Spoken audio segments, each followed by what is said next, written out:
क्यों भगवान शिव जी को अर्धनारीश्वर स्वरूप को धारण करना पड़ा था? कैसे ब्रह्मा जी ने नारी की कल्पना की थी और क्यों भृंगी को ही शिव गणों में प्रमुख स्थान मिला?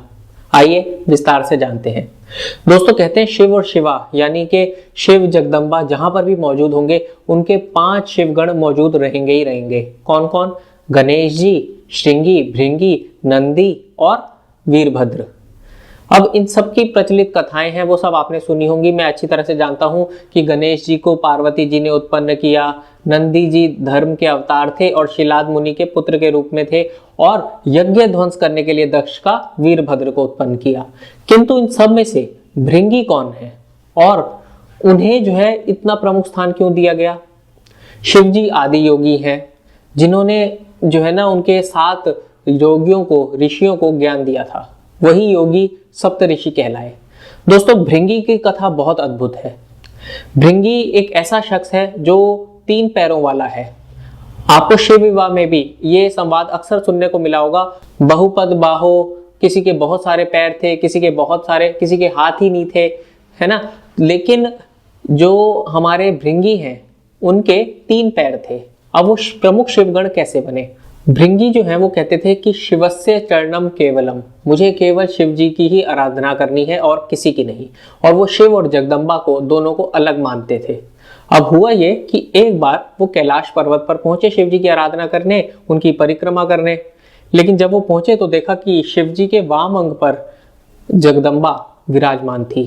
अब वो उनसे कैसे कहते कि आप इनसे पृथक हो जाइए ताकि मैं सिर्फ और सिर्फ शिव जी की परिक्रमा कर सकूं। ये बात उन्होंने कह भी दी, और कहने के पश्चात माता जगदम्बा ने उन्हें नजरअंदाज करा। पहले तो उन्होंने पुरुष और प्रकृति के बीच के संयोग संबंध के बारे में उन्हें समझाने की कोशिश भी की, किंतु फिर उन्होंने उसको इस तरह से हटी देखा कि वो समझ गई कि ये तपस्वी तो हो चुका है मगर ज्ञानी अभी नहीं हुआ। ऐसे में जब भृंगी ने फिर भी जिद करी कि माता आप हट जाइए यहाँ से, मुझे सिर्फ और सिर्फ शिव जी की परिक्रमा करनी है, तो जगदम्बा ने बेहतर यही समझा कि इन्हें नजरअंदाज करा जाए। लेकिन उसके बाद तो हद ही हो गई। भृंगी भी हठी थे, पूरी जिद ठान रखी थी। तो ऐसे में उन्होंने क्या किया कि एक सर्प का रूप धारण किया, और सर्प का रूप धारण करके वो सरकते सरकते शिव जी की परिक्रमा करने आने पे कोशिश ऐसे करने लगे कि जो हमारी जगदम्बा है उन्हें उनसे अलग कर दें और अलग करके बस सिर्फ शिव जी की परिक्रमा कर सकें। अब इसका परिणाम ये हुआ कि शिव जी की समाधि वो टूट गई।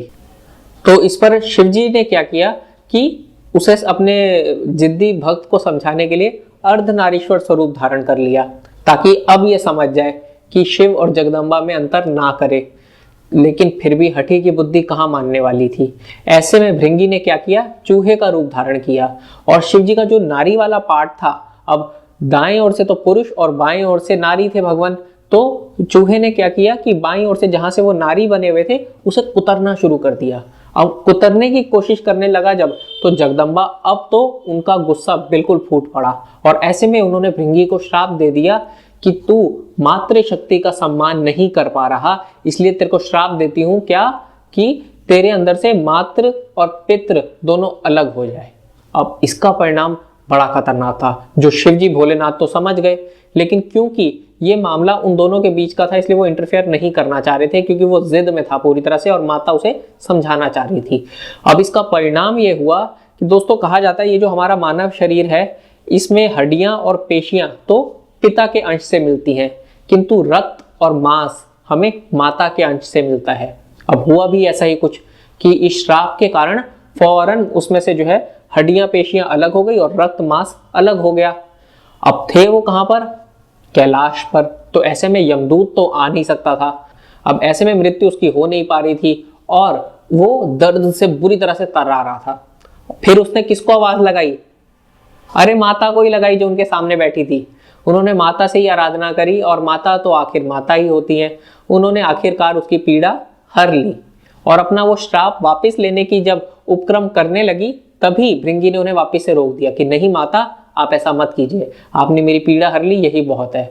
आप मुझे इसी स्वरूप में रहने दीजिए ताकि मेरा ये स्वरूप संसार के लिए संकेत और संदेश ला सके कि जो भी शख्स माता और पिता को अलग समझने की भूल करता है वह कितना बड़ा अपराध करता है। माता और पिता को अलग नहीं करना चाहिए, ये दोनों एक ही स्वरूप है हमारे लिए।